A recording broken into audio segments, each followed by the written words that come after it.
There's a third way that you can access the equity in your home that up until about 3-4 days ago, I was not aware of. And I imagine if I wasn't aware of it, most of you probably weren't either.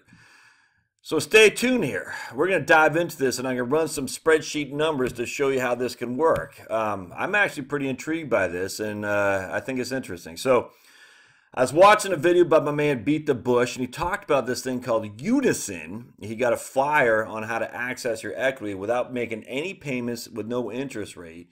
And he said it sounds too good to be true. Now, I don't know the guy Beat the Bush's first name, but he was kind of down on it. He read the fine print. He was down on it. And I had never heard of this Unison thing, or even what's called shared. I forgot what they call it, but the lender is partaking in your appreciated value. So they're kind of sharing in the equity, if that makes sense. I looked at some other financial planners, and they weren't big on it either. And I said, yeah, I wonder if they're missing the boat here. So I decided to run my own spreadsheets on this, as I do, just to kind of get it in my head and see what the pros and cons are. So remember, there's two ways typically to access your equity in your home. One is you take a reverse mortgage. If you're over 62 years old, you take a reverse mortgage, and you don't pay anything back. You can, but you're not obligated to pay anything back. The drawback about the reverse mortgage, frankly, is the closing costs are pretty high. And part of the closing cost, a significant amount, is the insurance that you're paying to the federal government, because it is a non-recourse loan, which means you will never owe more than what the appraised value is of your home, which is good. So basically, you know for a fact that you'll never be upside down. Now, the reason they do that is because there's an insurance, basically it's FHA saying we will guarantee that the borrower, the person taking the reverse mortgage, never is upside down. To do that, though, the borrower is paying a pretty hefty insurance premium, almost like a PMI. And that inherently only makes sense because the federal government's on the hook. Why should the taxpayer be on the hook for your value of your home being upside down when we didn't get any value of that at all? So we shouldn't be on the hook for that. So that's what the federal government's doing, is we're going to put this insurance program in place, funded by you, the borrower, in which to make sure we can be good on the obligation that the federal government has in case your home does go upside down. So I got no problem with that, but it is expensive. No getting around that. I think it's like 2.5% of not of the loan amount, but the entirety of the home value. So it's pretty hefty for sure. But again, that's the cost of doing business. Number two is a home equity line of credit or home equity loan. And again, a lot of Dave Ramsey, Susie Orman's, a lot of financial planners are negative on reverse mortgages. So they say the alternative is HELOCs, and it bogs the mind. I mean, if you have a $100,000 value of your home and you're trying to tap in, 50% loan to value, the mortgage, they're going to underwrite you. So that's $50,000. So you have $100,000. They're going to try to tap in $50,000 of home equity line of credit. The bank's going to say that's great. You're going to have your minimum monthly payment will be probably 1% of that amount that's out, not the line of credit that's outstanding, the line amount, not the borrowed amount, but the actual line amount. So they're going to say your minimum monthly payment on $50,000 times 0.01 is going to be $500 a month. And you're like, well, I only want to borrow $10,000. They're going to say, nah, it doesn't matter. We have to assume you're going to borrow the entirety of the loan. So we're going to underwrite you as if you have a minimum monthly payment of $500 a month. And that's at 1%. A few years back is 1.5%. You had to qualify for your minimum monthly payment. And that goes to your debt to income ratio. So if all you have is Social Security at $30,000 a year, and you have a line of credit available to you at $50,000 with a minimum monthly payment of $500 a month, even if you don't borrow it, that means you got $6,000 a year divided by $30,000 of Social Security. That's 20% right there, debt to income. And so if you have other debt, it's just not going to happen. I'm just telling you, it's not going to happen. The idea that home equity lines of credit are just there for everybody to take when they're retired and not make any money, it's just silly. It's just silly, and it drives me crazy. All right, so this one here is Unison. So what they do is they're going to, and here's, I got I'll show you the PDF. Let me get there real quick. And here's a PDF on it. I like it, actually. Oops. I like it to some degree. Let's see if I can't make that bigger. Oh, yeah, sweet. There we go. All right, so what they're saying, this is going to be a lot to chomp on. Let me just explain it to you. It'll be easier if I just explain it. So what they're doing here is they're saying, we are going to loan you a percentage of your available equity of your home value, and if you have equity in it. So In this case, they're going to say we're going to loan you 10% of your home value. Let's just say you have nothing outstanding, 10%. So your home value is $500,000. They will loan you $50,000. No interest, no payment, nothing. You don't owe anything. You don't pay anything back until you sell your home. Now, it is a loan. It's just you don't make any payments. You don't make any interest payments. You just pay it back when you sell the home. I hope that makes sense. So it is a loan, but you're just not making monthly payments and you're not being charged interest. Instead of the interest charge, what they're doing is they're saying, we will take a portion of the appreciation of the entirety of the home value. Now, I'm going to show you how this works here in just a second. So it's not an interest payment, but it's certainly potentially an interest payment because you're paying more than what you borrowed. I mean, they can call it interest. They can call it coffee cup. They can call it whatever they want. Semantics, it's still you're paying more back. But the nice thing is you don't have to pay it back while you're using the money. You only have to pay it back once you sell the home, which I think is pretty sweet. Because if cash flow is an issue for you, we just got to get you to survive today. And this is where I think a lot of financial planners make the mistake of saying, oh, this, we compare apples and apples. I'm getting 6%, you're getting 5%, 6% is better. So you should do the 6%. Well, if I'm hurting cash flow, man, and I just got to get by retirement. If the only thing I have at my disposal is a house equity that I have, screw your freaking 6%. I just need to have access to it because I don't want to move. I like my neighborhood. The cost of moving is expensive. Lots of people move to a different neighborhood and they're miserable because they miss their neighbors. They miss the day-to-day activities that they've been accustomed to. And a lot of people don't want to do that. In fact, I'm just telling you, I've done videos on the net migration patterns of retirees, and just not many people move. I'm just sorry, they don't. So a lot of people want to age in place. So they say, I got all this equity. How do I access to it? And again, home equity line of credit, reverse mortgage, or in this case, I can't, they call it like shared equity or something like that. And I like it. I think I'm a big fan of it. So let's dive into an example here. And I'll put the links in the show notes here. But this example I did. Now, in this case, I said, okay, because I always got a spreadsheet. As I'm reading these financial planners, a negative on it. And I think the financial planners, the problem is we're so accustomed to what will it be worth in the future relative to the need I have today. And that... And the ration, that's just not, that might seem rational from a pure mathematic perspective, but in reality, people are just trying to get by today and they need cash today to get by. So if I say, oh, you're going to be out, I don't know, $25,000 of an opportunity cost because you did X, you shouldn't do that. And you're like, that's great, but I need to get by today. I think we focus too much on the spreadsheet's numbers and we say, okay, the spreadsheet says do this, don't do that. And then we don't focus on the reality at hand, which is people living their day-to-day lives. In fact, just a perfect example of this, financial planners will say it doesn't make sense to pay off your mortgage. And they'll say, you have a $200,000 inheritance and you got a $200,000 debt, and we'll just say the $200,000 debt costs you 3.5%. They'll say, no, don't pay that off. You should invest that money because historically we can beat the rate of return that's costing you at the bank at 3.5%. They'll say we can get 7%.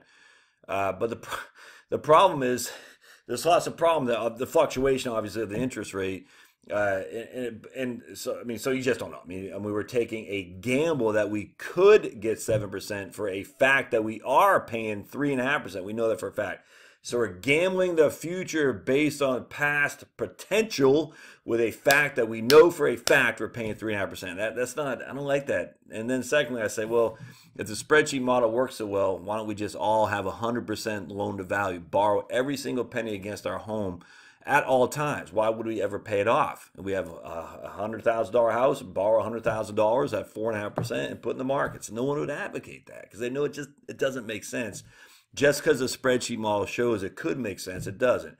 And that's where I think a lot of financial planners miss the boat. I think they're too focused on spreadsheeting the analysis of it from a pure X equals Y thing as opposed to the reality on the hand, which is people are inherently irrational beings.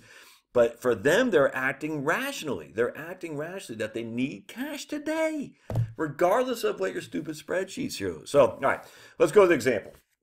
So in this case, we've got a $500,000 home value. We're going to say it appreciates at 3% a year. All right, we're going to do this for 20 years. Oops. Okay, keep going. Yeah, 20 years. We're going to do it for 20 years. All right, then you're going to die. 3%. So the appreciation amount is $15,000 in the first year. So $500,000 appreciates at 3%. Got $15,000 appreciation in the first year. The end of year home value is $515,000. With me so far? So don't pay anything over here for the time being. So if we do this for 20 years, it appreciates at 3% each and every year. We'll have $876,000 at the beginning of year 20, and at the end of year 20, our value of that home will be $903,000. Hope that makes sense. So $500,000 today appreciates at 3% for 20 years. It'll be worth $903,000 in 20 years. All right, follow me there. All right, now what happens with the Unison example, and there are some other firms that do this too, is that they'll loan you $50,000. In this example, we're using a 10% loan. All right, we're saying we are going to loan you $50,000 to basically, you can do whatever you want with. You can sniff it up your nose if you want. We're going to loan you $50,000. Now, what happens is to loan you 10% of the home value. Again, I'm just assuming you have no debt. To loan you 10% of the home value, they're going to take a 40% stake in the future appreciation of the entirety of the home, not just the loan that they made to you. So they're saying, look, if your home appreciates by 3%, we're going to take 40% of that appreciation. I hope that makes sense. So in this case, we're borrowing $50,000, all right, on $500,000. They're going to take 40% of any appreciation that they're going to get. So let's say you sell your home after year 3, because there is a 3-year minimum. You're going to pay back what you borrowed, $50,000 plus 40% of the appreciation amount, which in this case is $18,545. And how do we figure that out? Because $500,000 at 3% a year, compounding, appreciates to $546,000 at the end of 3 years. So that's $46,000 of appreciation. They're going to get 40% of that. So $46,000, we take 46 times 46 times 0.4, and they're going to get $18,545 of that total appreciation of $46,000. Hope that makes sense. So now I got to take the $18,545 and add it to the amount I borrowed, which is $50,000, and I paid them $68,000 back. That makes sense? Now, don't forget, I borrowed $50,000 from my home. And so after the borrowing and after the money I got paid back, so the end of the year value of my home is $546,000. All right, so I have $500,000. It appreciates at 3% a year. After 3 years, is worth $546,000. I got to pay Unison back $18,545, the 40% of the appreciated value over that time, plus the $50,000 I borrowed from them. So I got to pay them back total of $68,545. My house sells for $546,000.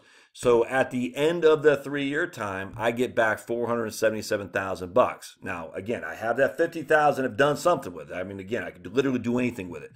But I got $477,000 at the end of the 3-year time.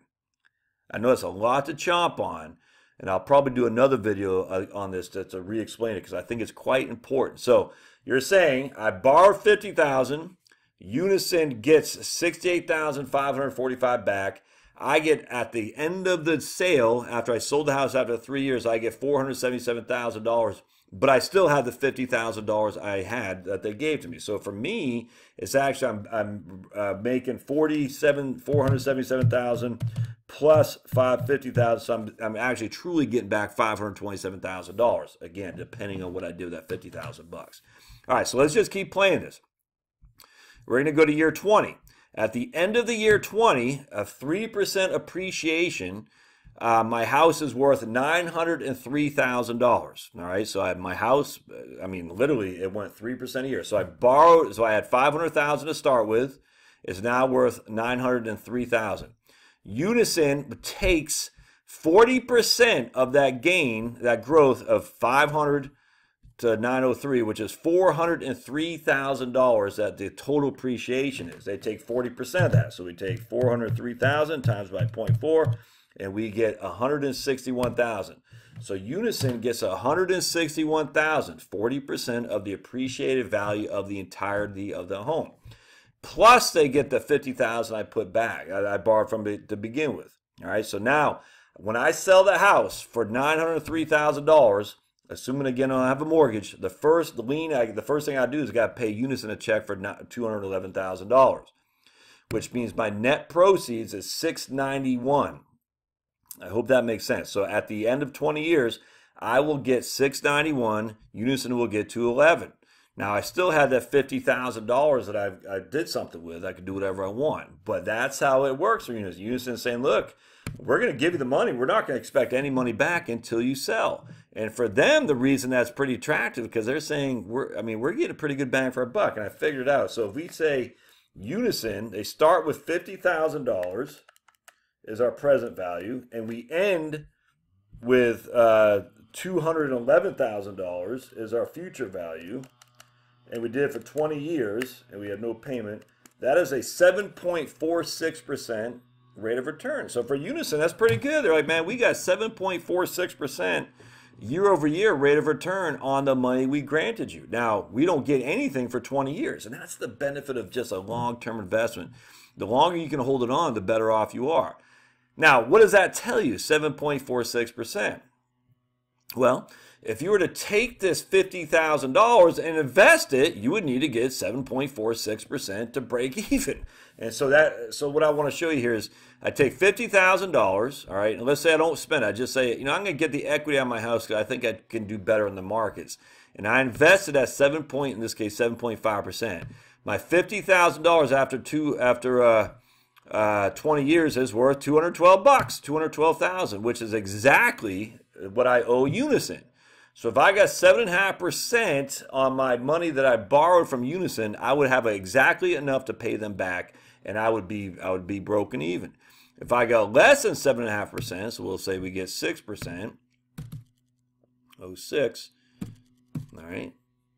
I'm going to share with you a couple of things. Then I'll get, if I got less than, here I will be on the hook for $50,000 because of $50,000. So that's what I owe Unison, $211. That's what I have for my $50,000. I've been growing at 6% compounding.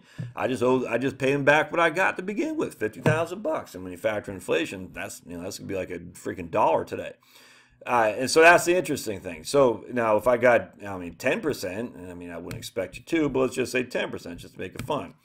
Then I would have borrowed Unison's money, all right, and I would have done much better over time. I'd owe Unison back $211. I would have $336,000 from their money. So in this case, Unison is taking the risk that they are gonna, my home is gonna appreciate more than the value that they could give if they were to invest it. Now, why would they do this? Because no one A thinks they're going to get 10% a year in the markets. No one thinks that. B, but these are pension funds, insurance companies, endowments. These are companies that want a more stable rate of return backed by solid assets. And solid assets are a piece of real estate, man. There's no other way around it. And they look at your credit rating to make sure that you're not going to get foreclosed on. So they look at your credit rating. So they're saying, we are betting that you have a nice house, a good credit rating, and we think a nice house could be anything. It's very subjective. But if you have a good credit rating and good equity, Unison thinks there's a reasonable assurance that they're going to get paid back, and they're going to get paid back with a pretty good rate of return potentially too. And again, here is 7.49% after 20 years. That's not too bad, man. All right, so that's how it works. So if you were to borrow, again, $50,000 and invested at 10% a year, then you would have made money from Unison. Unison's happy. They got 7.49. You're happy you made more money. But what if you don't invest it at all? Because this is the whole point. What if you just use it for cash flow? Use it for, to redo your home to get wheelchair access. What if you do all that? Yeah, it's going to cost you. 20 years from now, it's going to cost you $211,000, of which $161,000 is the appreciation. I hate to say it, but who cares? Literally, who cares? You'll be 85 years old at that point. Or you'll be dead and your kids will inherit it. This is where the financial planners make the mistake. They just look at it as tit for tat. And I said, no. for you to have access to your cash in your equity of your home without having a monthly payment in order to live comfortably, even if it costs you essentially 7.49% of the appreciation value, just who cares? You're going to live comfortably in the place you want to live with no more cash flow outflow. I don't get why that's such a losing situation. It's not a comparison of apples to apples. It's a comparison of your own emotional stake, where you want to age in place, and the fact that you can use this to do something that you might not otherwise have been able to do, or just pay off credit cards, or just pay off your home equity line of credit to reduce your cash outflow so you don't have to sweat and worry so much. You're still going to get equity. The facts are you're still getting 60% of the growth of the equity. It's not like you're not getting anything. So here, yes, you only got, you're losing $161,000 of that equity. So you made, in this case, we borrowed $500,000. We had $500,000 to start with. It grew at $403,000 of equity, of which Unison gets $161,000. We're still up $242,000 of equity. So it's not like we lost money. We didn't. We just didn't make as much if we would not have done it. Yeah, stinks, but guess what? You have $50,000 that you could have done so many other things with today. This is a future. I don't care about the future. I care about now. Now, should you go this and go splurging? No. Obviously, you want to, I don't know, maybe you want to put a pool in your home. I mean, I literally don't know idea.